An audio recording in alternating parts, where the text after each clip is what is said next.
Halo Ayah Bunda, selamat sore. Kita ketemu lagi nih di Ciputra IVF webinar bareng sama Dr. Ardian SPUJ. Nah, kita hari ini bakal bahas menengok peluang program hamil di atas usia 35 tahun nih nanti bareng sama Dr. Adrian. Nah, untuk Ayah Bunda nih yang pengen kenal aku mungkin sedikit ya Dok untuk paparin profil dokter. Dokter Adian ini memiliki gelar dokter dari Universitas Katolik Atmajaya Indonesia, pelatihan residensi di Universitas Deis Raymond Magsaysay Memorial Medical Center di Filipina, Clinical Fellowship Training Program in Reproductive Endocrinology and Infertility, National Taiwan University Hospital. Nah, Dokter Ade ini juga udah lebih dari 14 tahun ya dok ya, udah berpengalaman di Ya, dunia fertilitas. iya. Ya dok. Nah, ini mungkin kita bisa langsung aja nih dok ke materi. Silahkan Dokter Oke, Adrian untuk oke, terima kasih. ya.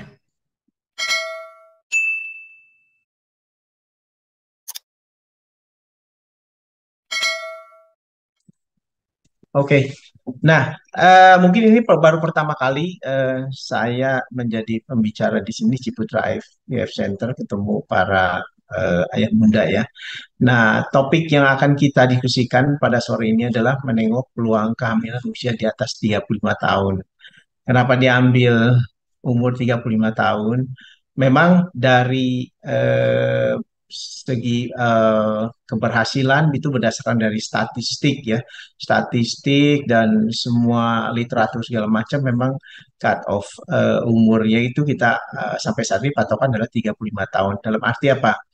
Kalau kita ikut program, sebenarnya bukan hanya ikut program, kemungkinan keberhasilan kehamilan itu kalau di bawah 35 dengan tahun dengan di atas 35 tahun tentu ada perbedaan ya. Nah, oleh karena itu pada sesi ini akan kita coba bahas bagaimana sih peluangnya di atas 35 tahun. Jadi jangan eh, ini dulu apa kalah sebelum berperang lah ya. Masih banyak peluang-peluang yang akan didapatkan gitu. Nah, jadi tujuannya gitu kita akan membantu mengetahui informasi mendalam mengenai program hamil ya. Kemudian menemukan dukungan dengan bergabung ke dalam komunitas ya. Paling baik itu adalah kalau ayah bunda itu ikut satu komunitas, komunitas yang sudah terarah lah ya, komunitas bayi tabung atau program kehamilan ya. Contohnya seperti dengan mengikuti webinar ini lebih banyak waktu untuk berdiskusi dengan narasumber karena terus terang pasien bayi tabung itu berbeda dengan pasien-pasien yang penyakit lain atau yang lain dan yang lain-lainnya. Jadi eh, itu yang akan kita bahas ya slide. Nah, eh, apa itu penyebab infertilitas? Nah, infertilitas kita katakan infertilitas atau subfertil atau ketidakmampuan pasangan untuk mencapai kehamilan atau mempertahankan kehamilan ya. Setelah berusaha hubungan seksual hubungan suami istri yang teratur ya tanpa bantuan kontrasepsi selama minimal 1 tahun. Nah, jadi kalau kita eh, tanyakan apa penyebab infertilitas, ya penyebab infertilitas itu kompleks ya. Semuanya tentu ya berdasarkan dari kedua belah pihak. Tidak mungkin kita ini keberhasilan kehamilan itu hanya berdasarkan satu part. Itu misalnya hanya wanitanya kita kita kita terus kita fokuskan enggak. Jadi semua itu tergantung dari laki-laki dan pria dan wanitanya. Jadi sistem reproduksi pria dan wanitanya bagaimana. Nah, kemudian yang tidak kalah penting adalah lingkungan, gaya hidup. Ini yang terjadi sekarang di dunia ini ya, tidak hanya di Jakarta. Kalau kita baca di media-media sosial, angka kesuburan itu menurun di mana-mana. Contoh yang terbaru adalah di Korea ya, Korea Selatan itu mungkin mereka satu atau kurang dari satu lah. Jepang pun 1,4 ya. Di mana kita punya patokan kalau untuk mempertahankan populasi, populasi itu minimal 2,5. itu 2,5 ini apa ya, angka kesuburan itu fertility index ya. Nah, Indonesia juga hati-hati ya. Data terakhir Indonesia pun sudah turun menjadi ke 2,1 ya. 2,1. Nah, banyak sekali lingkungan gaya hidup yang mempengaruhi itu. Yang paling gampang lagi itulah adalah obesitas ya. Obesitas, kemudian lagi merokok, semua itu gaya hidup yang tidak bugar lah, tidak sehat. Eh, nah, kalau dari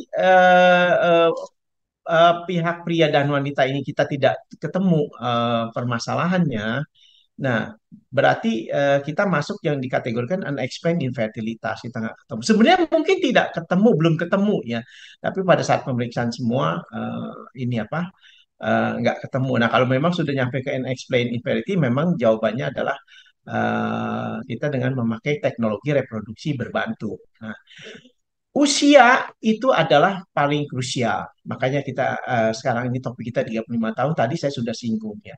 Usia wanita kita nggak bisa mengintervensi ya. Jadi kunci keberhasilan itu memang di wanita di usia 35 tahun, maka karena nanti ada berdasarkan dari cadangan sel telurnya, kualitas sel telurnya itu akan berpengaruh sekali dari usia. Nah, dari data terakhir memang sekitar 25% wanita berusia 35 sampai 39 tahun yang mengalami kesulitan hamil. Sedangkan angka tersebut meningkat menjadi sekitar 50% untuk kalau sudah berusia 40 ke atas ya, 40 sampai 44 tahun itu. Slide. Nah, faktor-faktor apa saja yang menyulitkan hamil di atas 35 tahun? Nah, tadi juga sudah saya singgung, penurunan tentu nomor satu adalah bagaimana kalau dari pihak wanitanya kualitas sel telurnya. Tentu tadi saya bilang ada penurunan dari kualitas sel telur. Nah, kualitas telur cenderung menurun seiring bertambahnya usia. Kemudian telur yang lebih tua itu memiliki peluang yang tentu lebih rendah untuk dibuahi dan meningkatkan resiko kelainan genetik pada embrio. Nah, gangguan reproduksi, wanita di atas 40 tahun juga lebih mungkin mengalami gangguan reproduksi seperti kalau pernah yang pernah dengar itu yang selalu menjadi momok adalah endometriosis atau kisah coklat atau juga miom kadang-kadang kalau yang mempengaruhi dari organ uterusnya. Nah, penyakit-penyakit kronis juga seiring dengan bertambahnya usia juga kadang-kadang sudah muncul ya, seperti diabetes, tekanan darah tinggi. Ini ya lagi-lagi ada hubungan dengan gaya hidup atau masalah tiroid ya bawaan yang mempengaruhi kesuburan dan meningkatkan risiko komplikasi selama kehamilan. Nah, terus juga keguguran berulang. Keguguran bisa disebabkan karena mengalami kalau ini sudah hamil mengalami plasenta previa ataupun abrasio plasenta ya. Nah, lapisan rahim semakin menipis dan pasokan darah semakin menurun juga seiring dengan pertambahan usia. Ya. Slide. Nah, apa itu program hamil? Nah, program hamil itu adalah suatu tindakan medis ya untuk membantu pasangan infertilitas itu untuk memperoleh atau memperoleh keberhasilan kehamilan, menjadi hamil, mempunyai momongan. Nah, program hamil itu secara garis besar bisa kita bagi menjadi tiga tiga program ya. Yang paling sederhana, paling bisa kita lakukan secara mudah adalah induksi ovulasi. Kemudian baru meningkat dengan adanya tindakan sedikit adalah inseminasi atau IUI atau intrauterine insemination. Yang ketiga adalah dengan bayi tabung atau IVF. Nah, apa itu induksi ovulasi? Yaitu prosedur yang sebenarnya paling sekali mudah ya. Kita prosedur medis yang untuk merangsang pertumbuhan dan pelepasan sel telur dari ovarium pada wanita yang mengalami gangguan ovulasi. Nah, bagaimana kita mengetahui seorang wanita itu menderita gangguan ovulasi? Nah, seorang wanita kalau tidak mempunyai siklus menstruasi setiap bulan, gampangnya lah ya, atau 24 sampai 32 hari. kemudian haidnya dia juga tidak ada di range 2 sampai 7 hari, kemudian total pendarahan itu 80 sampai 100 cc, gampangnya kita lihat hari kedua, hari ketiga, sampai 7 hari total berhenti. Nah, kalau Anda tidak punya siklus demikian, berarti Anda sudah mengalami gangguan ovulasi. Nah, jadi tugas kita adalah menginduce ovulasinya itu. Nah, langkah-langkahnya bagaimana? Ya, kita harus evaluasi dulu kesehatan reproduksi. Jadi Anda eh, perlu datang ke konsultasi dulu ke dokter kandungan dengan yang subspesialis atau infertilitas atau fellow infertilitas. Kemudian tadi saya sudah singgung pemantauan siklus menstruasinya bagaimana. Nah, kemudian kita coba menginduksi dengan memberikan obat-obat yang bisa membesarkan sel telur, ya, dengan pemantauan dengan ultrasonografi, ya. Obat itu bisa yang misal sederhana atau sampai kepada yang suntikan juga, ya. Kita memberikan hormon HCG untuk merangsang, kemudian setelah tercapai syaratnya, apa tercapai syaratnya? Yaitu kita bisa menghasilkan satu atau dua sel telur yang mempunyai diameter 18 sampai 20 mili, ya, pada hari ke-12 sampai 14 haid itu. Kemudian ketebalan endometriumnya itu minimal 8 mili. Nah, itu sudah kita anggap sebagai syarat yang sudah terpenuhi, ya, saat tadi sudah kita berhasil menginduksi ovulasi. Nah, baru kita memberikan hormon HCG untuk merangsang ovulasi itu, pecahkan sel telurnya. Nah, kemudian dilanjutkan, tinggal sekarang dari pihak suaminya. Nah, pihak suami juga kita lihat kondisi dari sperma dari pihak pria itu. Yang penting adalah dia spermanya ada atau tidak, gitu. Belum sebelum melakukan. Nah, kalau dia ada, eh, nilai norma dari analisa sperma adalah dari sekian parameter kita, yang penting adalah dari empat parameter. Jadi satu, setiap kali ejakulasi seorang pria itu harus mempunyai volume 1,5 cc minimal, ya. Kemudian ada 15 juta sperma yang hidup per cc. Kemudian ada 40% yang bergerak aktif spermanya. Nah, kemudian 4% yang bentuknya yang normal. Nah, kalau kriteria itu tidak tercapai, nah itu salah satu indikasi nanti untuk langkah berikut inseminasi. Nah, ini kita anggap untuk induksi ovulasi ini kita anggap bahwa spermanya sehat, ya, cukup. Nah, kalau saat ini bisa kita minta apa kita dating. Jadi kita yang menganjurkan hubungan seksualnya kapan sih, gitu.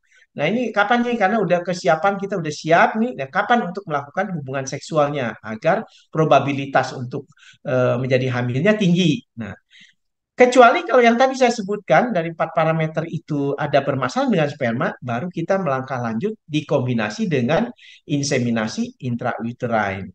Nah, setelah 2 minggu dari proses itu, kita pantau. Kalau memang dia tidak haid lagi, tentu dengan ada bantuan obat-obat tertentu, ya, penguat lah, progesteron segala macam, berarti kalau dia hamil, dia akan lanjut kehamilannya, tidak akan terjadi haid, menstruasi. Kalau terjadi menstruasi, berarti suatu terjadi kegagalan induksi ovulasinya. Slide. Nah, kalau melangkah lebih jauh lagi, kalau memang kita sudah coba induksi ovulasi ditambah dengan misalnya kombinasi inseminasi, lagi ke proses yang bayi tabung, ya, IVF-nya. Terutama ini kalau memang kedua pasangan ini punya permasalahan dari gangguan ovulasi dan spermanya juga, gitu. Nah, apa itu bayi tabung? Nah, pasti semua ayah bunda sudah mendengar lah tentang bayi tabung. Slide. Nah, sebenarnya prinsipnya sama tadi dengan yang penting ada suatu ovulasi, ada satu sperma yang akan kita pertemukan, ya. Nah, Kalau bayi disebut bayi tabung, kenapa bayi tabung ya? Karena ditabung lah istilahnya ya.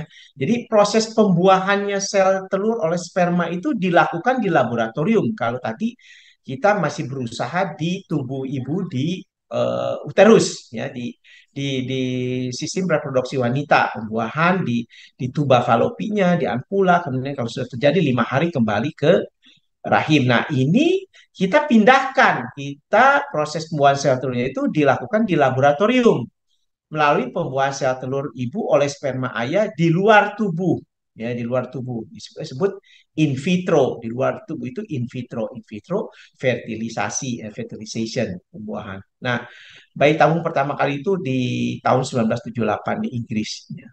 Robert Edwards itu. Slide. Nah, apa kriteria pasien-pasien yang kita anjurkan atau harus melakukan bayi tabung ya. Nah, rekomendasi ya tentu satu, kalau sudah coba tadi apa dengan induksi ovulasi insem ya ada dan usia lebih dari 35 tahun itu ada prioritas rekomendasi untuk itu bayi tabung ya. Kemudian lebih dari 1 tahun menikah itu infertilitas. Kemudian riwayat gangguan reproduksi atau keguguran berulang itu rekomendasi dari untuk melakukan bayi tabung itu. Slide. Nah, prosesnya ya itu ada beberapa tahap ya proses digunakan bayi tabung itu. Yang pertama ya kita stimulasi seperti tadi yang kita lakukan prinsip induksi ovulasi. Tapi kali ini lebih kompleks ya, lebih kompleks. Stimulasinya kita memakai obat-obat suntikan. Nah, sampai kapan? Sampai sampai goalnya kapan? Goalnya adalah kita lihat diameter dari sel telurnya itu kalau kita bisa mendapatkan ada yang 17 mili, misalnya ada 3 minimal, 18 mili atau 2 atau sudah tercapai 20 mili. Tapi itu situasional. Kadang kita bisa menambah eh, eh, apa tahap untuk stimulasinya itu. Mulainya kapan? Itu dilakukan pada saat haid hari kedua. Nah, rata-rata 10 suntikan, maksimal 12 suntikan ya. Nah, kemudian selanjutnya kalau sudah tercapai itu baru kita ini kan obat-obatnya itu ada yang saat ini di Indonesia ada 3, 4 ya sekarang ada terbaru ada Gonal, ada Menopur, Pegoveris, kemudian ada yang terbaru lagi juga itu Delta ya kemudian. Nah dosisnya biasa rata-rata berkisar antara 1.800 sampai 2.400 international unit ya. Bervariasi sesuai dengan kita lihat berat badannya juga, pemeriksaan tahap medil. Nah, pemeriksaan tahap medil di tahap awal itu salah satunya juga mengenai cadangan sel telur. Cadangan sel telurnya kita bisa lakukan selain hormon profilnya, kita bisa mengukur cadangan sel telur Anda, cadangan sel telur Anda bagaimana AMH-nya. Nah, di situ kita bervariasi memakai dosisnya. Tapi maksimum dosis suntikan itu sebetulnya 300 ya, 300 IU per hari. Tapi boleh dimaksimalkan sampai 350 IU. Walaupun ada beberapa laboratorium mereka bisa sampai 450, nggak apa-apa, masih aman juga sih. Tapi rekomendasi sekarang adalah 300 sampai 350 IU. Ya. Nah, setelah tahap satu tadi, setelah tercapai apa yang goal tadi ya, ada satu yang besar, diameter sudah tercukupi diameternya. Nah, baru kita tahap kedua adalah pengambilan sel telur. Pengambilan sel telur itu disebut tindakan ovum pick up. Nah, tindakan ini kita memerlukan ruangan khusus laboratoriumnya dan memakai anestesi ya dengan anestesi sedasi dibantu dengan sejawat dokter anestesi. Kapan? Nah, kita yang akan menentukan. Jadi biasanya kalau sudah tercapai tadi diameternya itu tercapai semua, kita akan melakukan sama seperti apa tadi induksi ovulasi, kita akan mematangkan, kita memberikan suntikan Ovidrel ya. HCG. Nah, kita akan suntikan. Nah, 34 sampai 36 jam itu baru kita lakukan ovum pick up itu, pengambilan sel telur. Nah, pada saat pengambilan sel telur itu akan dilakukan juga pengumpulan sperma, analisa sperma. Jadi suami pada hari yang sama juga akan mengeluarkan sperma di laboratorium itu.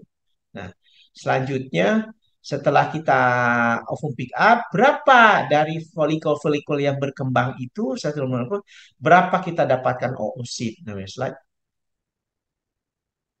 Nah, tahap tiga, oosit kita berapa dapatkan. Nah, setelah proses denudasi, denudate dibersihkan oleh embriologis, nah, biasa 4 sampai 5 jam, baru kita lakukan fertilisasi, kita suntikan sperma itu satu persatu kepada apa sel telurnya itu dengan teknologi yang terbaru sekarang, teknologi ICSI. Jadi satu persatu embriologis akan memilih sperma yang terbaik ya, kemudian diambil, dipilih, kemudian disuntikan pada oosit tadi yang kita dapatkan. Nah, setelah itu baru kita taruh di inkubator, diinkubasi. Nah, setelah kita beruntung, Ciputra sekarang sudah punya time lapse otomatis, ini real time ya. Jadi setelah dimasukkan, sebetulnya Anda bisa lihat detik demi detik, menit demi detik, menit, jam, hari. Kita lihat pembelahannya ya.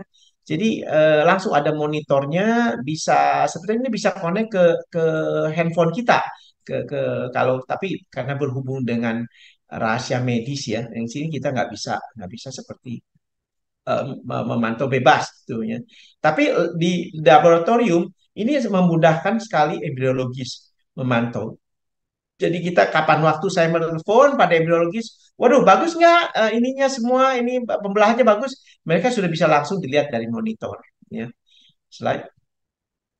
Nah, eh, tadi kita akan pantau biasanya itu sampai hari ketiga dan hari kelima, maksimal hari keenam. Jadi hari pertama setelah kita lakukan tadi isi semua itu, berapa yang fertilize kita, berapa yang fertilisasi 2PN-nya. Kemudian besoknya itu hari kedua adalah 4 sel.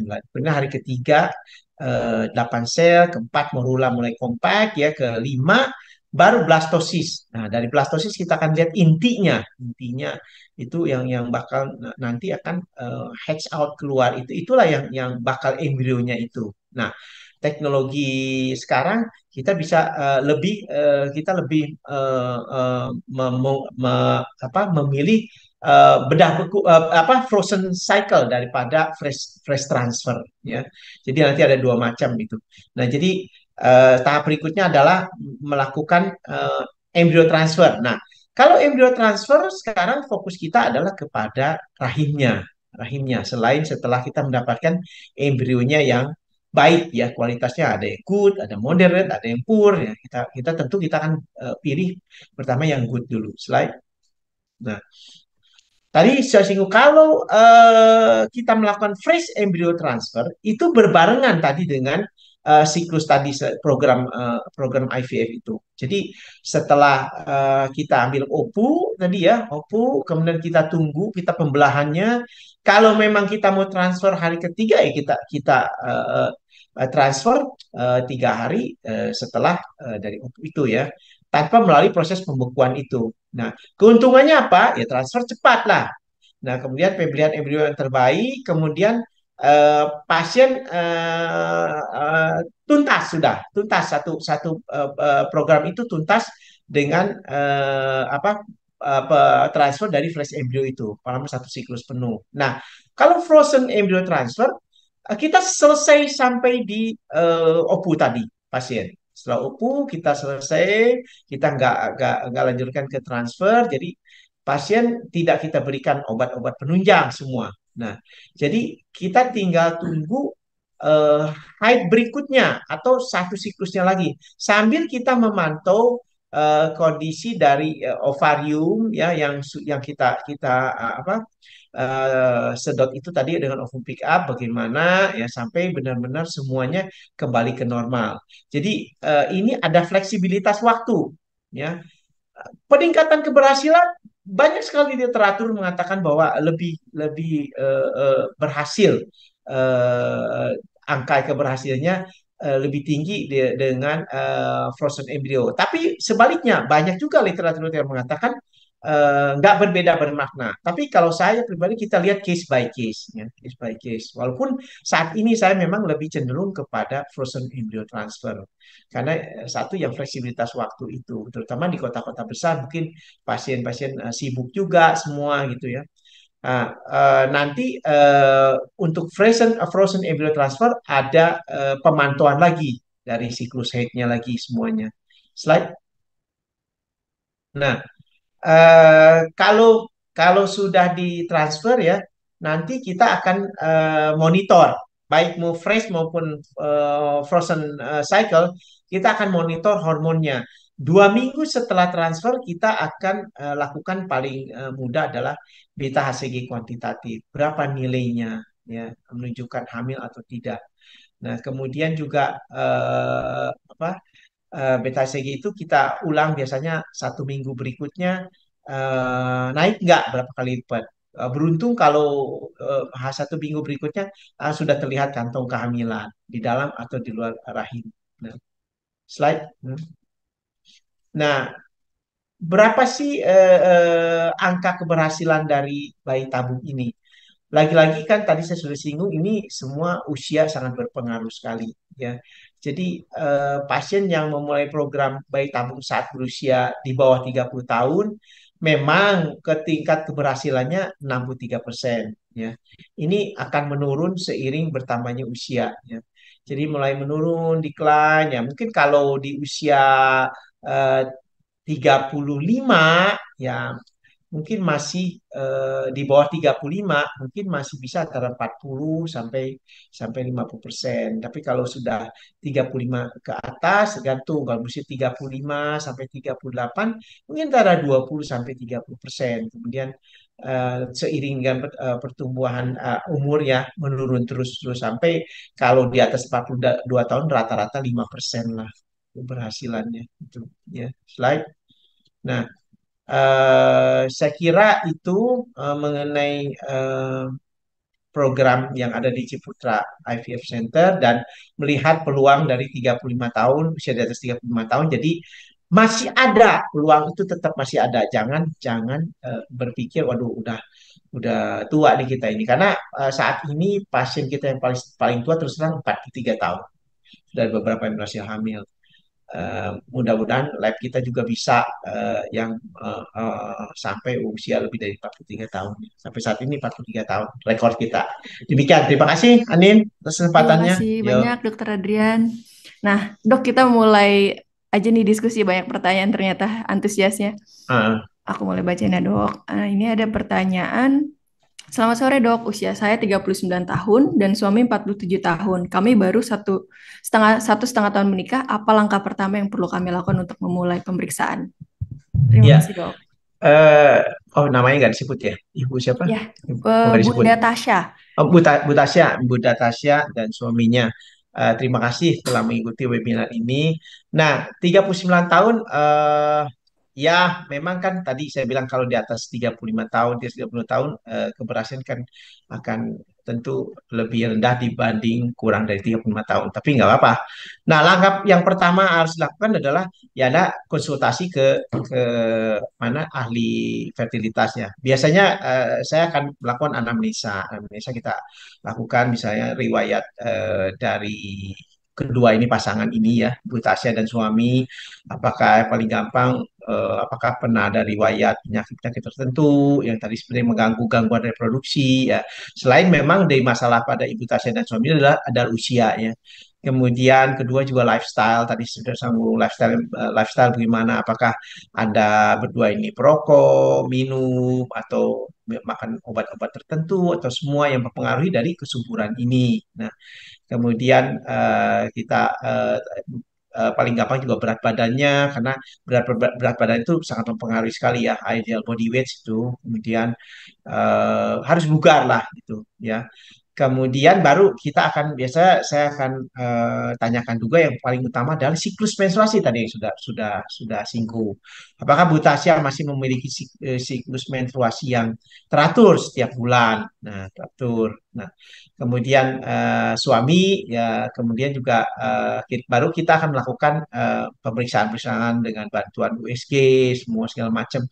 Kemudian kita dari pihak Bu Tasya kan kita lihat nilai rahimnya bagaimana, kemudian induk telurnya bagaimana ya. Kemudian kalau ya memang dianjurkan untuk Ibu Tasya dan Pak suami ini eh, kalau tanya saya sih prioritas memang langsung bayi tabung ya dengan usia 39 tahun gitu. Nah, jadi paling kita akan cek juga hormon profilnya. Biasa saya haid hari kedua, hari ketiga kita lakukan hormon profilnya, mulai dari FSH, LH-nya, estradiolnya, dan yang paling penting adalah AMH, cadangan sel telur Anda berapa. Asal jangan di bawah satu ya. Kemudian kita hitung juga antara follicle count-nya pada haid hari kedua itu gitu biasa biasa pemeriksaan kita mulai dari haid hari kedua kita lihat kalau masih di atas 7 atau 8 masih bagus lah cadangan sel telurnya tapi dikombinasi dengan AMH lah ya pada timur 39 tahun. Kemudian dari pihak suami kita lakukan analisa sperma itu. Dari situ baru kita bisa menganalisa lagi. Nah, kalau memang masih mau coba induksi ovulasi, kalau ada gangguan ovulasi, boleh-boleh saja kita akan berikan obat-obat tertentu yang sederhana dulu, kemudian sampai apakah bisa terjadi ovulasi. Nah, kalau memang gagal ya ke bayi tabung lah gitu. Ya, Oke, ya, baik dok. Berarti memang dianjurkan untuk screening dulu ya dok ya. Terus tadi ya, dokter ada jelasin tentang beberapa program-program itu yang bisa kita berikan gitu ya dok ya. ya, ya, Oke, tadi kan bahas tentang AMH nih dok. Ada ya. pertanyaan, dok gimana sih tips tingkatin AMH di usia lebih dari 35 tahun? Silakan dok. Ya itu satu kita lihat profil Anda dulu ya. Terutama sekali yang mengganggu adalah berat badan. Yang paling gampang kelihatan itu berat badan. Berat badannya kalau kegemukan itu. Kemudian kedua, kalau pernah dengar adalah eh, PCOS juga. PCOS AMH-nya kan tinggi, terlalu tinggi, tapi itu juga nggak baik juga gitu ya. Nah, kemudian ini apa gaya hidup Anda. Nah, itu juga sekarang ini stres oksidatif itu berpengaruh sekali. Jadi cadangan sel telur misalnya umur 35 ternyata karena kerusakan-kerusakan itu bisa kelihatan seperti 39. Nah, bagaimana cara mencegah meningkatkan? Ya lagi-lagi tadi Anda harus bugar. Kemudian dari segi medis kita bisa memberikan ada obat-obat yang dicoba supaya paling tidak cadangan sel telur Anda tidak berkurang jauh ya. Bisa kita makro dan mikronutrien yang paling penting ya. Vitamin D penting sekali itu. Asam folat, zinc, kemudian banyak vitamin E, vitamin C. Jadi banyak sekali multivitamin yang sekarang sudah bisa dijual ya. Kemudian tadi rubah lifestyle makannya gimana harus harus sehat ya. Tapi ya secepatnya lah kalau memang 1 tahun Anda belum berhasil untuk hamil, jangan menunda-nunda lagi, apalagi usianya sudah di atas 35 tahun. Ya. Kemudian kalau misalnya ada diabetes, juga kita harus treat juga diabetesnya. Nah, kadang-kadang kita memberikan juga metformin untuk kasus-kasus tertentu, itu semua untuk semuanya paling tidak menahan lah kerusakan-kerusakan sel telur, menahan penurunan dari cadangan-cadangan sel telur itu. Oke, baik. Ya, Berarti kunci atau utamanya itu gaya hidup juga ya dok ya, iya, berpengaruh banget ya ya itu dok ya. itu penting sekali. Terus Baru didukung kita beberapa. lihat apa permasalahan dia gitu. Nah, yang sulit adalah kalau secara genetika dia memang bawaan secara anatominya ada beberapa kasus ovariumnya kecil. Nah, itu mungkin bisa disebabkan dari kita balik lagi kita riwayat dia penyakit dahulunya bagaimana gitu. Ada beberapa pasien yang di sini Ciputra kan ini kita lihat umur 26, aduh waktu saya USG induk telurnya kecil, ternyata AMH-nya dia seperti umur 38 tahun. Ada beberapa kasus seperti itu. Jadi Oke, saran saya oke juga dok. secepatnya lah untuk konsultasi. Oke, siap dok. Ini pertanyaannya udah mulai 46 pertanyaan nih dok. Aku Waduh, mulai milih-milihin yang mirip-mirip nih dok. Nah, di sini ada pertanyaan dari sebentar. Dia dari anonim nih dok. Selamat sore dokter, Mhm. kami berdua sudah menikah 7 tahun. Sekarang saya umur 31 tahun, suami 39 tahun. Riwayat suami bukan smoker, pernah operasi varikokel 1 kali, sudah tes sperma 6 kali, tetapi hasil pasti oligo dan teratozo. Kami berdua harus bagaimana ya dok? Silakan. Nah, terima kasih. Dari usia ya di atas 35. Memang sih jawabannya adalah pada pasangan ini juga bayi tabung langsung. Nah, varikokel itu pengaruhnya besar sekali untuk kesehatan sperma ya. Cuma sayang, saya dengar tadi udah operasi sekali masih belum ini ya, belum berhasil. Nah, eh, kalau dari beberapa literatur dan kemudian ada beberapa dokter ahli kalau di luar negeri memang dia urologi subspesialis andrologi. Untuk pihak suami kalau memang tetap oligoasteнотерatospenia, cuma mohon maaf sebelumnya apakah ada juga sudah diberikan seperti vitamin atau obat-obat tertentu yang meningkatkan. Kalau memang belum bagus juga, terutama dari India, kita akan lakukan pengambilan spermanya langsung dari testisnya bermacam-macam ini bisa dengan tesa, mesa dan segala macam. Itu yang akan kita lakukan kalau memang ini. Dan menurut terutama yang dokter-dokter dari India yang saya ikuti waktu itu ahli urologi andrologi, menurut mereka lebih baik hasilnya dibanding hanya diam-diam saja. Jadi itu kita Pak harus kerjasama, Ibu Pak ya anonim ya, terus kerjasama dengan seorang urologi di lab kita juga bisa. Kita sebelum memulai bayi tabung kita akan ambil dulu, kita lihat spermanya, kita bekukan dulu. Kalau memang kualitasnya lebih baik, ya kenapa enggak? Nah, dan sebenarnya OAT pun bukan berarti tidak ada apa kemungkinan untuk berhasil. Beberapa pasien itu OAT juga berhasil, hanya mungkin perlu beberapa kali ikut program bayi tabungnya. Nah, itu yang jadi permasalahan. Tapi dengan teknologi dari oocyte freezing sekarang, yang saya lakukan juga biasanya kalau kalau wanitanya pasangannya bagus, oocyte-nya banyak, kita nggak akan lakukan ICSI semuanya. Seperti nanti contoh ada pasien saya juga ini akan saya lakukan ICSI lagi, tapi tidak mengulang dengan program bayi tabung, karena saya sudah punya cadangan sel telur yang kita bekukan. Itu juga salah satu yang harus dilakukan pada pasangan ini. Selama si wanitanya ini, pasangan ini punya cadangan sel telur yang masih bagus, masih baik. Ya. Jadi jangan putus asa, makanya saya bilang peluang masih ada. Harus semangat ya dok ya. Ya, semangat Semangat. minum Ada lagi nih teh dok manis. pertanyaan. Dok, jika usia 41 tahun dan ASA tinggi, apakah perlu terapi PLI dulu atau bisa langsung coba IVF dok? Untuk suami saya juga asteno. Uh, Kalau Anda menunggu lagi, eh, mau sampai kapan ya? Karena prinsipnya yang saya tahu ya, gitu, asa itu eh, ya pengaruh besarnya itu nanti ini cerita kekentalan darah kan. Jadi pentingnya itu waktu nanti kita kalau kalau Anda hamil gitu. Ini. Kalau eh, untuk memulai programnya dulu, kenapa enggak semakin cepat semakin baik gitu. Anu umur 41 ya kita lakukan dulu program IVF. Karena gini, Anda 41 ya mudah-mudahan masih di atas 1,2 cadangan saya telurnya kalau AM-nya. Kalau udah kurang, menunggu lagi makin nggak ada lagi. Jadi kalau saya sih ya kenapa nggak? Why not? Kalau memang oke, kita lakukan program bayi tabung dulu. Dengan teknologi frozen cycle, kita bekukan dulu. Kalau mendapat embrio yang baik, kita bekukan dulu. Nanti baru kita kemudian refer lagi ke sejawat kita penyakit dalam ahli hematologi mengenai asa. Oke, baik dok. Dokter boleh tes mikrofon dok, agak nggak kedengeran tadi. Tes Oh, tes. gimana caranya? Tes, Aman tes, aman dok. tes. Oke oke, Aman. tadi agak Oh, hilang dok. kurang dekat saya berarti. Oke siap dok. Ada lagi nih dok pertanyaan. Selamat sore Pak Mhm. Dokter, izin bertanya dari Ibu Eldriana. Saya ada Mhm. hidrosalping pada tuba kiri, langkah apa yang dilakukan supaya saya bisa berhasil hamil? Apakah tubanya dapat diperbaiki terlebih dahulu, baru dilakukan IVF nih Pak Dokter? Serta bagaimana cara supaya sel telur saya berkualitas? Apa saja yang Ya, perlu dikonsumsi? Terima kasih, Dok.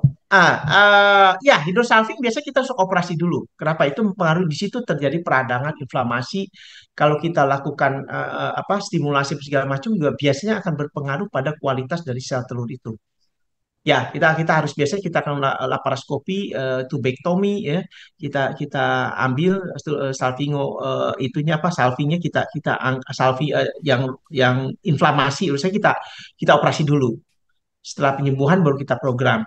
Ya, vitamin banyak sekali tadi saya katakan itu. Bahkan kita juga memberikan CoQ10 ya sekarang tambahannya selain multivitamin. Kemudian kita bisa berikan juga testosteron alami.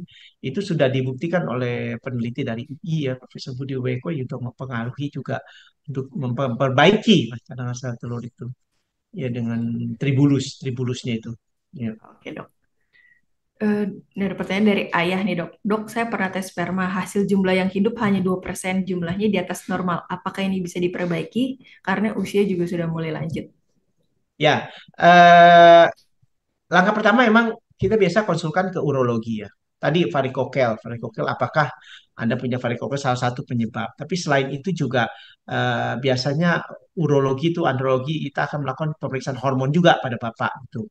Bagaimana hormonnya normal nggak semua dari situ. Kalau memang hormonnya harus diperbaiki kita perbaiki dulu sampai pada bantuan apa ini obat-obat yang treatment yang lain. Nah, kemudian tadi yang saya sudah singgung, kalau memang sampai nggak bisa juga, ya terpaksa kita, kalau saya bisa lakukan dari pusat, dari sumbernya, dari testisnya kita coba pengambilan sel sperma langsung. Oh, iya. Apakah selama spermanya ya masih ada dan hormon-hormon yang lain juga baik itu semua. Jadi Oke, kita Dok. kerjasama dengan seorang urologi Hmm. atau dengan seorang androlog untuk memperbaiki kualitas itu. Oke, Dok. Kita Dianjurkan tidak akan untuk memulai konsultasi ya, Dok. kita tidak akan memulai program bayi tabung sampai kalau yang parah banget ya Hmm. spermanya baik. Kalau sambil menunggu, karena ini kejar-kejaran waktu, biasanya kalau di atas 35 tahun, kita bisa bekukan dulu sel telurnya. Oh, oke, sorry. Uh, Oke. Jadi solusinya diselamatkan sel telur juga ya, Dok ya, karena umur bundanya juga iya, kalau mulai. udah di atas 35 tahunnya. Ya. Oke, Dok. Ada pertanyaan dari Bunda Dewi Kumalasari, Dok. Beliau tertarik untuk IVF, namun AMH 0,33 AMH unit 2,36 hasil USG transvaginal sel telur kanan satu telur, kiri 2 HSG tuba kanan Ya. non paten, usia 30 tahun, suami oligo. Apa jalan satu-satunya harus IVF, Dok? Karena usia 30 tahunnya. Selama tadi saya dengar masih ada satu sel telur yang ini ya. Tapi Iya, dia Dok. sudah keblok salah satu bagian kan. Nah, Mm-mm. eh,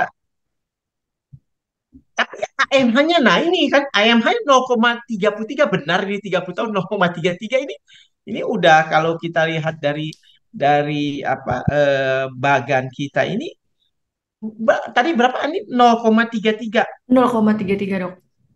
usia Usia 30 tahun, di sebelah kiri satu sel telur, sebelah kanan dua telur, tuba, tuba non paten yang kanan, Dok. umur 30 tahun ya. Iya, Dok.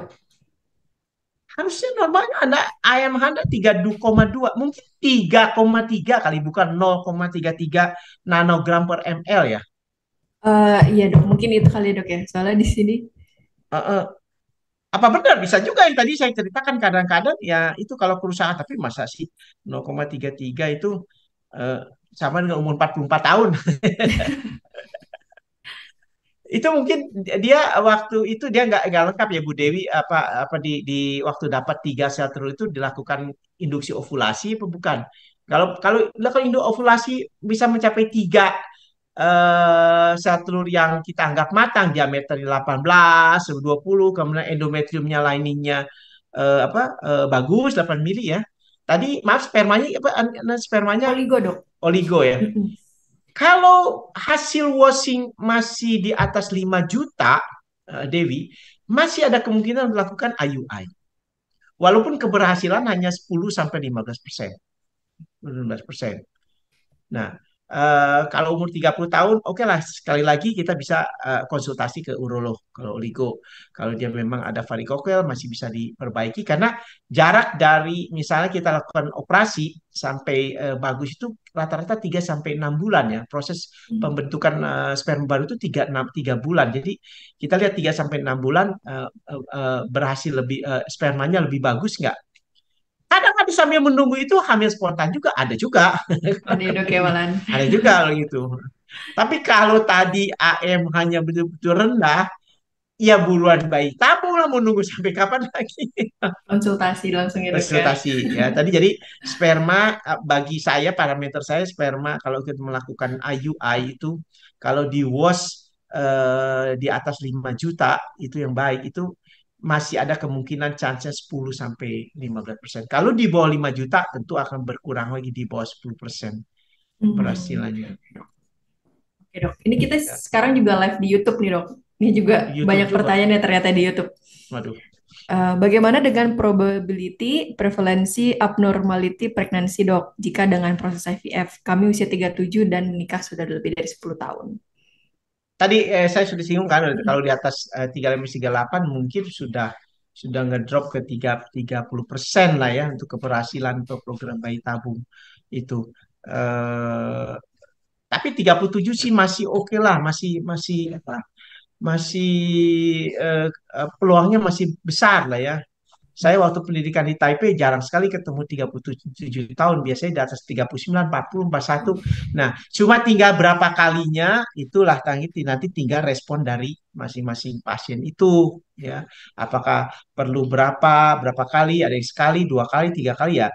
Ya kalau di luar negeri karena kebetulan saya pendidikan di Taipei mereka mereka kuat ya segi finansial 10 kali, 11 kali, 12 kali ikut ikut bayi tabung sampai kapan ya sampai berhasil lah Bu sampai Hmm, tapi 37 tahun eh, eh, masih 30% masih ada untuk chance untuk keberhasilannya itu semangat ya Bu. ya Bu tadi ya siapa tuh? Bu Chelsea namanya dok. ya Bu Masih tetap Chelsea ya semangat ya. ya Nah masih ini ada semangat pertanyaan juga tapi nih dok. jangan menunda lagi ya jangan menunda Jangan lagi menunda. usia makin tua makin makin turun Presentasinya turun ya dok probabilitas ya. misalnya oh turun turun sekali turun Oke dok. turun Ini dari anonim nih dok. Sependek yang saya ya tahu, jika hamil di atas umur 35 dapat berisiko mendapatkan anak Down syndrome dok. Kalau dengan ya teknologi bayi tabung atau pembukuan sel telur, apakah bisa mendapat peluangnya dok untuk tidak? Ya, justru sekarang dengan teknologi PGA, PGS, pertama asal PGS, berarti genetic screening. Kita bisa screening dulu apa embrionya itu kromosomnya. Nah, kalau udah begitu, memang kita harus lakukan teknologi yang frozen cycle, frozen embryo cycle, karena kita akan mengambil blastosis stage ya. Tropectodermnya kita ambil, kita kirim ke laboratorium yang mampu untuk menilai itu PGS-nya atau PGTA-nya. Kita kita mencari yang euploid yang kita akan kirim kemudian mereka akan memberikan tanda kode ya mana yang kromosom yang baik euploid yang semuanya baru kita transfer embrio. Jadi itulah juga salah satu keuntungan dari teknologi yang frozen cycle itu.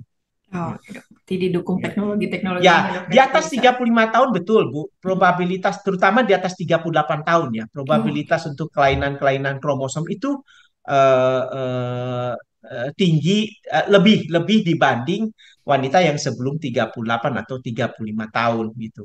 Tapi dengan teknologi sekarang dia di atas 90% kita terdeteksi Oke, kelainan itu. oke, dok. Itu yang dilakukan kita sekarang ini. Jadi di atas 38 tahun terutama kita kalau di Taiwan tuh wajib. Proses pendidikan di Taiwan tuh wajib.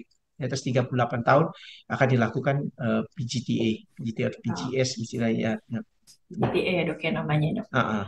Oke, ini izin pertama dok dari Bu Erlina. Saya udah 3 kali gagal bayi tabung, ingin mulai lagi, tapi umur saya dan suami 47 tahun. Apakah masih mungkin untuk hamil dok? Kondisi suami saya ada varikokel grade 4. Terima kasih dok. Sudah 47 tahun. Iya Ya, dok. suaminya apa ibu itu siapa? Sepertinya berdua ya dok, karena Berdua ya. infonya Sulit. Udah sulit. Kalau di Indonesia ya, Bu, kalau di Indonesia. Kalau di negara-negara yang bisa melakukan donor, seperti waktu saya di Taipei, Nah, di Taipei apa yang dilakukan? Itu dilakukan donor. Ada donor sperm, ada donor oocyte. Nah, untuk kasus ibu, kalau kalau ceritanya nih ya Bu, tapi di Indonesia sudah tidak mungkin, tidak diperbolehkan oleh Indonesia undang-undangnya kesehatan tidak memperbolehkan dari asosiasi belum. Kalau di negara-negara yang itu selalu ada donor. Kita ada deposit donor. Tapi karena saya training di rumah sakit pemerintah NTUH itu di apa hanya dibatasi untuk warga negara Taiwan. Tapi di luar itu di klinik-klinik bayi tabung pusat-pusat bayi tabung yang di luar pemerintah di Taiwan itu mereka mohon maaf tanda kutip itu mereka bisa mendonorkan kepada di luar orang Taiwan tapi dengan sejumlah uang gitu ya. Itu ada yang saya tahu tuh stok banyak sekali stok untuk donor oocyte dan donor spermnya. Saya pernah berkunjung sana. Kebetulan dia juga muridnya Prof. Saya jadi senior saya itulah dia. Jadi dia banyak sekali. Jadi kalau dia untuk di Indonesia mohon maaf Bu, untuk kasus ibu nggak bisa. Tapi kalau di luar negeri, kalau Anda masih mau mempunyai anak, tapi ya dengan catatan memakai donor dari usia muda. Ya. Oh, oke, baik dok. Berarti udah ada kebijakan di sana, udah bisa ya dok ya pakai donor ya dok ya? Oh, di sana nih ya, di Taipei, di Jepang, di mana, di semua semua negara banyak. Malah dianjurkan ya dok ya? Ya, karena krisis populasi Oh, oke mereka. oke Ya, oke. ya. Ada lagi nih dok dari YouTube. Dok, IVF dengan ada adenomiosis, riwayat sudah 2 kali operasi, 2 kali gagal IVF. Gimana dok untuk next treatmentnya? Ya, lagi-lagi kan kita lihat dari kondisi skin sekarang ini struktur dari rahimnya ya. Tapi ada beberapa protokol khusus untuk adenomiosis ini. Jadi kita akan memberikan obat-obat yang tertentu dulu sebelum melakukan adenomiosis. Ya. Kita bilang ultra long protokol. Ultra long protokol bisa kita 3 bulan kita kalau saya 3 bulan kita berikan GnRS agonis dulu.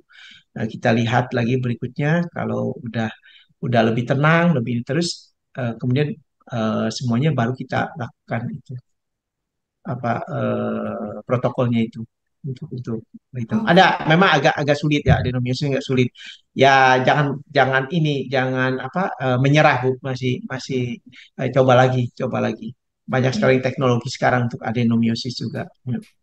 Oke. Ada pertanyaan lagi nih dok. Dokter, saya pernah bayi tabung tapi gagal. Saat ini saya usia 37 tahun. Waktu bayi tabung pertama sebelum embrio transfer, saya dilakukan ERA. Apakah itu efektif, dok? Hmm, saya nggak bisa menjawab itu pasti lebih baik atau tidak lebih baik, tapi tentu prinsip saya dengan adanya teknologi baru harusnya cukup membantulah. Tapi apakah pasti saya juga nggak bisa jawab terus terang karena saya sendiri juga tidak melakukan ini. Tapi dari beberapa internasional simposium mereka bisa menunjukkan bahwa ada kelebihannya itu Bu, mohon maaf saya karena saya sendiri sampai saat ini saya nggak memakai itu. Tapi saya yakin bahwa itu bisa membantu. Tapi pada pasangan mana yang mana pada pasien-pasien karena selalu bayi tabung itulah case by case kita nggak bisa digeneralisir begitu gitu. Oke. Endometrial sensitivity kan ini apa itu untuk karena keberhasilan bayi tabung itu banyak faktor tidak hanya dari oh ya oh, embrionya udah bagus ini kadang-kadang gagal gitu kita lihat juga ya gampangnya sih memang tinggal tergantung embrio dan endometrium betul Bu tinggal tergantung embrionya dan endometriumnya. Nah disitulah kita harus jeli seorang dokter kita melihat dari segi embrionya bagus endometrium kok begini gitu endometrium kok tipis nggak mau tebel-tebel kok ini gimana. Nah semakin lama semakin banyak teknologi-teknologi yang untuk membantu supaya kualitasnya dan syarat-syaratnya terpenuhi. Iya, Oke, oke, iya. siap, dok. Ada pertanyaan lagi dari Bunda Dina. Selamat sore, dok. Usia saya 35 tahun, baru selesai laparotomi karena usus buntu. Kalau kami berniat untuk IVF, kira-kira amannya berapa lama lagi ya, dok? Sebenarnya kalau laparotomi ya, apa laparoskopi? Iya, laparotomi, dok, usus buntu. Oh, laparotomi mungkin ya kita perlu waktu. 3 bulan lah ya untuk pemulihan Tiga apa bulan ya dok semuanya pemulihan. luka-luka 3 sampai 6 bulan lah ya. Sambil itu diperbaiki dulu lah semuanya. Kalau bisa secepatnya juga ketemu dengan dokter kandungan ahli infertilitas lah ya. Dilihat juga karena kan kalau itu usus buntu kan kita perlu tahu juga kondisi rahimnya, indung telurnya bagaimana itu. Oke, siap dok. Secepatnya aja kalau itu kontrol secepatnya, tapi kita persiapkan bisa oke lah dari untuk penyembuhan luka dan semua ya. Eh, kok usus buntu laparotomi ya? Iya dok. Usus buntu yang biasa maksudnya saya ngerti laparotomi bukan di sampai benar bukan pecah ya. Asal jangan Iya. ini bukan appendicitis perforasi nih. Kalau kalau appendicitis perforasi bisa lebih lama lagi itu karena Mm-mm. biasanya udah ada infeksi sekitar ya. Nah ini berarti itu wah itu benar-benar harus pulih ininya. Karena kita harus pastikan juga ya seperti kasus tadi mungkin tidak hidrosalving atau jadi apa. Jadi hati-hati. Saya kira sih mungkin teknik dulu bukan laparoskopi sekarang kan banyak laparoskopi appendix itu sekarang mungkin yang masih lama nggak apa-apa kalau itu sih nggak masalah lah selama Oke. dia infeksinya tidak menyebar ke sebelahnya ya ke tuba falopinya ke indung telurnya semua itu makanya kita harus cek lagi. Oke, siap dok. Lalu ada lagi di dok dari Bunda Indah. Dok, saya 31 tahun Maret. Maret kemarin pas puasa Ramadan melakukan IVF. Saya ada kista coklat dan kedua tuba non paten. Saya gagal IVF pertama saya. Apakah harus laparoskopi dulu karena mengganggu kehamilan? Kista 2 cm dan bisa IVF lagi kapan nih dok? Kalau kistanya ukurannya 2 cm enggak, kita prinsipnya sekarang ini sebisa mungkin kita enggak melakukan operasi kista ya. Karena begitu Anda dioperasi kista, cadangan sel telurnya saat itu juga akan berkurang. Ngaruh ya dok ya? Kecuali kalau kistanya besar dan menghalangi waktu kita akan melakukan OPU, mengambil sel telur, ya terpaksa kita harus lakukan intervensi. Tapi intervensi pun sekarang biasanya kita hanya kalau bisa hanya suction saja, sedot, kemudian pokoknya seminimal mungkin operasinya. Supaya apa? Supaya cadangan sel telurnya jangan berkurang. Nah, tadi usianya berapa ya? 30. 30 dok, tiga Wah, puluh masih dua. muda Iya ya. dok, masih muda. Kalau laparan kalau itu sih cepet kok apa ini secepatnya aja sifatnya. Karena kita Oke, lakukan persiapan-persiapan dulu kan sebetulnya. oke Lebih siap muda, dok. lebih lebih baik. Lebih muda Anda ikut bayi tabung ini. Berarti dari kegagalan IVF yang pertama itu kira-kira bisa ngelakuin IVF lagi tuh berapa lama dok? Jangka Lanjut waktunya? aja. Kalau saya siklus depannya juga kita Oh lakukan bisa dok lagi. ya lanjut Kalau siklus ini selanjutnya. sudah lagi aja. Selamat Oke. terpenuhi ya syarat-syaratnya ya. Tidak Mm-mm. ada penyulit yang lain. Karena Iya. takutnya ada itu endometriosis kemudian terinfeksi segala macam itu. Kalau Oke. semuanya oke, ya kapan aja secepatnya lah. Oke Ya. siap dok. Lagi nih dok. Sorry dok, saya 39 tahun, istri 36 tahun, saya sudah menikah 10 tahun. Analisa sperma 2 kali, ke Azo. Sudah konsul ke dokter Andro lagi, sampai sekarang masih belum. eh, belum sembuh dok. Terakhir konsultasi dokter lain disarankan untuk biopsi. Sepertinya saya ada pernah riwayat varikokal. Bagaimana saran untuk selanjutnya dok? Itu ya lihat varikokelnya grade berapa, apakah memang perlu di apa dilakukan apa operasi varikokelnya dulu ya. Dan masa ini umur 36 nih istrinya juga nih, nggak bisa lama juga. Ini ya itu tadi jalan terakhir kalau saya kalau pribadi ya udah kita ambil aja dari sumbernya kita lihat dulu juga spermanya. Eh, bagus atau dari testisnya langsung kita sedot kita ambil semuanya tergantung dari kita harus kerjasama dengan urologinya itu Oke, oke. varikokelnya bagaimana itu grade-nya berapa gitu. Oke, Tapi siap ya dok. jangan patah semangat ya, jangan menyerah masih kalau 36 wah 36 sih masih oke lah pasien-pasien kita juga jarang yang muda kan semuanya yang berhasil Tetap semuanya harus semangat ya dok ya iya pokoknya mah. 38 39 ya. Yang tadi baru saya USG pasien saya umur 41 tahun juga udah Hmm. keberapa kali kelima kali 4 kali dia di tempat lain kelima kali ikut di kita ya mungkin ya pas jadi Ciputra dia hamil ya hamil dia udah udah 5 bulan tadi 41 Oh ke ya. 42 loh tadi usianya Hmm. Iya ya tuh dok. Selalu ada keajaiban ya dok ya. ada selalu ada kesempatan itu ya, ya. Oke. Ada lagi Belum nih dok. yang kemarin umur Hmm. 39 tahun pasien kita ini kan Hmm. dengan kista Iya. 6 cm saya nggak gue takutin kistanya dulu Saya hasil tuh ya stimulasi dok ya. yang sebelah kanan ada dua paling tidak lah, umur 39 40 ada dua sel telur yang tumbuh itu ya dengan AM hanya rendah sekali juga dia. Ya selama Oke ada oke oke. semangat maju terus. Ya. Oke siap dok. Nah, kemarin di Instagram ada beberapa juga sih dok yang nanya dia belum menikah, udah usia 30 ke atas sih dok. Mereka nanya tentang egg freezing. Nah, kebetulan ada yang nanya juga nih. Saya ini 33 tahun belum menikah, apakah sebaiknya saya melakukan egg freezing dong? Egg freezing dok. Saya Egg tidak punya freezing riwayat ya. penyakit berat, berat badan saya normal. Dan jika sudah menikah, apa yang harus dilakukan dok dengan egg yang sudah di freezing itu? Nah gini, kalau ini tuh jawaban yang sebetulnya apa ya masih abu-abu ya. Eh, Kalau kita sekarang saya bicara dulu egg freezing ya. Kalau di luar negeri, terutama ya saya bandingkan yang saya alami ya di Taipei karena krisis populasi. Mereka mempunyai standar usia 30 tahun ke atas seorang wanita kalau belum berencana menikah apalagi hamil, mereka anjurkan sekali sekarang ini untuk oocyte freezing. Nah, itu ada alasan politis, alasan ini negara mencegah krisis populasi, gitu kan. Jadi mereka wajib, ya bukan wajib, dianjurkan bahkan sepertinya sekarang ada promo gratis atau berapa persen.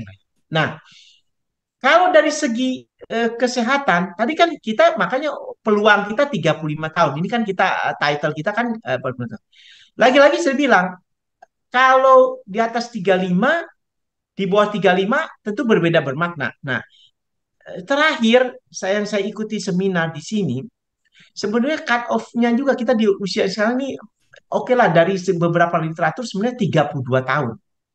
32 tahun. Kalau Anda sudah lebih dari 32 tahun, Anda belum berencana menikah, menikah hamil, memang dianjurkan untuk menyimpan beku itu sel telurnya, oocyte freezing. Cuman lagi-lagi kondisi kita di negara kita banyak sekali aturan-aturan, terutama dari segi agama, dari segi semua. Jadi sampai saat ini belum belum disepakati. Satu-satunya yang disepakati adalah kalau ada indikasi medis, indikasi medis. Nah, indikasi medis kalau seorang pasien ini akan mengalami suatu terapi yang kemungkinan tanda kutip bisa merusak cadangan sel telur dia segala macam, paling gampang adalah kemoterapi itu itu dianjurkan dan harus dilakukan. Oocyte freezing kita akan melakukan stimulasi kita pengambilan sel telur. Yang kedua, mohon maaf yang paling sensitif adalah tentang virginitas, ya kan? Virginitas ya kan itu kita mengambil satu segala macam itu kan lewat kemaluannya.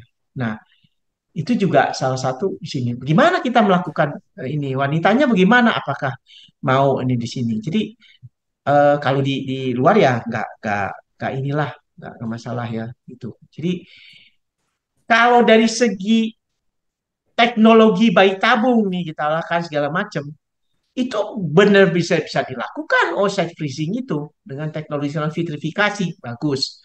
Nah, kalau sudah dibekukan, misalnya penanya ini nikahnya nanti umur 45 atau 44, apa masih bisa dibilang? Bisa, selama tidak lebih dari 10 tahun. Teknologi di lab kita yang di Ciputa ini asal jangan lebih dari 10 tahun. Nah, oh ya kalau 30 tahun ya 40 lah maksimum, sorry 40 tahun ya, ya harus ini. Atau dia ambil lagi setahun lagi. Yang dilakukan di Taipei di tempat lain sana, mereka bisa tiap tahun mereka selamanya oke, tiap tahun mereka simpan lagi, tiap tahun mereka simpan lagi gitu. Ada pasien-pasien gitu yang tertentu. Jadi mohon maaf saya di Indonesia apakah boleh atau tidak, saya juga beberapa saya tanya ke senior, ada yang bilang boleh, yang tidak boleh. Tapi saya sih kayaknya individual saja. Yang penting pasiennya mengerti, ada inform consent. Kalau memang memang eh, karena seorang pasien punya hak ya, hak punya hak pasien itu punya hak juga gitu. Kita juga punya hak juga dokter. Jadi masing-masing punya hak dan kewajiban. Hak pasien menanyakan, hak pasien ingin segala macam. Ya, yang sekarang mungkin 5 tahun lalu waktu saya memulai di Alam Sutra di universitas itu ada gitu nggak saya tanya ke senior saya semua di sini jangan kamu lakukan cilaka masih nggak boleh. Tapi sekarang udah berubah, saya mohon juga ya bisa lebih fleksibel lah ya. Kalau nggak nanti pergi semua ke Malaysia, ke Penang semua ke Malaysia, kan mereka lakukan. Mereka mungkin bukan orang-orang Malaysia dan mereka yang saya kagetnya juga mereka memperbolehkan walaupun mereka mohon maaf mayoritas juga apa negara Inggris. Mereka memperbolehkan. Banyak sekali pasien-pasien saya yang akhirnya terbang ke sana lakukan outside freezing. Ya, mungkin kita di sini juga kalau saya pribadi secara profesional ya kita lihatlah pasiennya kalau memang dia mengerti, ada inform consent, ya sudah, mau apa lagi.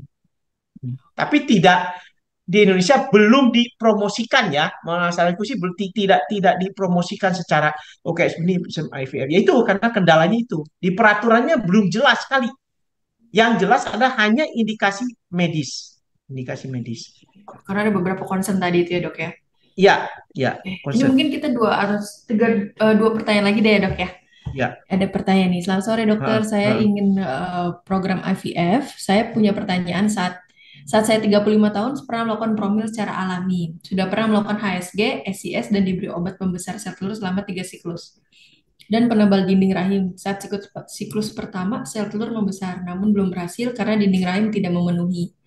Siklus kedua dan tiga pun sama malah semakin tipis. Kira-kira apa yang membuat hal ini ya dok? Lalu suami awalnya OAT, lalu dilakukan pengobatan dan membaik menjadi astenoterato. Apakah masih Hmm, memungkinkan dok untuk IVF? iya. Tadi umur berapa? 35 tahun dok. Oh ya masih muda lah. Eh, Kalau kita melakukan induksi ovulasi ada beberapa obat yang memang jadi di satu sisi membesarkan sel telur, di satu sisi akan menepiskan endometrium. Oh. Salah satu contoh adalah clomifen. Tapi kan ada obat yang lain, kita bisa akan letrozole, kita bisa melakukan lagi obat-obat suntikan gonadotropin, kita bersihkan kalau masih mau melakukan inseminasi. Nah, lagi-lagi kan saya bilang suaminya sperma itu kalau patokan saya standar kita kalau dia kurang dari 5 juta atau sekali probabilitasnya akan menurun. Nah, pertanyaan yang menarik selalu biasa dari pasien, dok berapa kali sih maksimum melakukan inseminasi? Ya kan seperti ibu ini juga nanyakan begitu. Saya pernah nanyakannya waktu itu ke guru saya. Sebenarnya tidak ada batasan mau berapa kali ikut inseminasi. Tapi semua langsung bilang juga, sepertinya kalau udah 3 kali coba, mau coba berapa kali lagi? Mungkin boleh dipikir katakan 6 kali. Kalau ibu ini udah coba 3 kali, umur sudah 35. Kalau saran saya, lebih baik kalau semua menyetujui kedua belah pihak suami istri, lakukan bayi tabung secepatnya. Karena walaupun demikian mampu dengan astenoterato itu probabilitas untuk keberhasilan bayi tabungnya usia 30 pasti lebih tinggi dari inseminasi. Mungkin bisa sampai 30%, masih bisa lah itu. Jadi uh, uh, saran saya peluangnya besar keberhasilannya dibanding Oh. inseminasi itu kan udah 3 kali lagi. Dan Mm-mm. ada gangguan juga setiap kali induksi ovulasi kadang gugu bagus, kadang enggak kan. Gitu. Oke. Oke dok, ini satu kali lagi nih dok dari YouTube. Saya sudah keguguran 3 kali dok, usia di atas 30 tahun, usia sudah 47 tahun dok wanita. Udah keguguran 3 kali, apakah teknologi PGTA itu bisa membantu mengidentifikasi janin dok? Oh bisa, itulah indikasinya salah satu kelainan kromosom. Tapi mohon maaf tadi ibu usia 47 tahun. 47 tahun dok ini di YouTube, sudah menikah 11 tahun. Dia waktu ikut luar biasa 47 tahun bisa berhasil IVF. Apa waktu masih muda mungkin? Oh Eh, enggak jelas ya. nggak IVF sih dok, dia bilang sempat keguguran. Oh, secara alami dia hamilnya. Iya dong. Oh iya, jelas PGTA. Kan kita cari yang euploid, tapi di screening juga PGS. Tapi mengingat usia 47, keberhasilan untuk kita tabungnya. Tadi kan di atas 42 itu 5% ya, 5%. Mungkin makin menurun lagi ya. Ya harus dipertimbangkan lah untuk dari segi keberhasilan. Kecuali tadi saya bilang donor lagi. Iya Cuman kan dong. di sini kita nggak bisa. Satu-satunya adalah donor sperma atau donor donor donor oocyte ya gitu, donor sperma. Karena wanita hamil kan ya terutama di tempat training saya 62 tahun juga itu dengan donor hamil juga waktu itu. Hmm. Ya Iya. 62 gitu. Saya Oke, kira yang oke, paling Dok. tepat bagi ibu ini kalau memang mau ikut bayi tabung lagi ya dengan donor dan PGTA. Oke, siap, Dok. Tapi untuk Selain kondisi selain dia akhirnya, Dok? memang kondisi dia kan kita apakah dia ada salah satu adalah Hmm. gangguan dari kekentalan kentalan darahnya itu. Apakah ibu ini udah juga cek ke ini kemana ahli hematologi ya. Oke, oke. Ini nggak kerasa nih, Dok. Kita udah 1 jam setengah Oh ngobrol. ya, Mungkin dari dokter ada kesan-pesan nih untuk ayah bunda yang biar tetap semangat berjuang. ya. Pesan saya itu jangan sesuai dengan title kita jangan kalah sebelum berperang ya. Walaupun usia di atas 35 tahun kita yang penting secepatnya datang ke dokter kandungan eh, ahli fertilitas konsultasi dari situ dirumuskan apa permasalahannya mana yang kita pilah-pilah kemudian masalah keberhasilan kan di atas 42 tahun juga bukan 0%, masih ada 5%, ya kan?